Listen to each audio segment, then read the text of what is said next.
The retaining wall pressure calculator determines lateral earth pressures acting on retaining walls for structural design. Let's explore the input fields. First, select your unit system from the drop-down menu, which offers metric with kilonewtons per cubic meter and meters, or imperial with pounds per cubic foot and feet.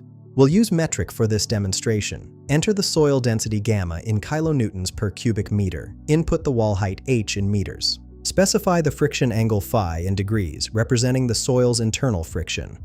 Finally, enter the surcharge load Q in kilonewtons per square meter for any additional loading on the soil surface. For our example, I'll input soil density of 18 kilonewtons per cubic meter, wall height of 5 meters, friction angle of 30 degrees, and surcharge load of 10 kilonewtons per square meter. After clicking Calculate Lateral Earth Pressure, the results show an active earth pressure coefficient K of 0.333. The calculator provides pressure values of 33.33 kilonewtons per square meter, 91.67 kilonewtons per meter, and 270 kilonewtons per square meter, representing various pressure distributions along the wall height.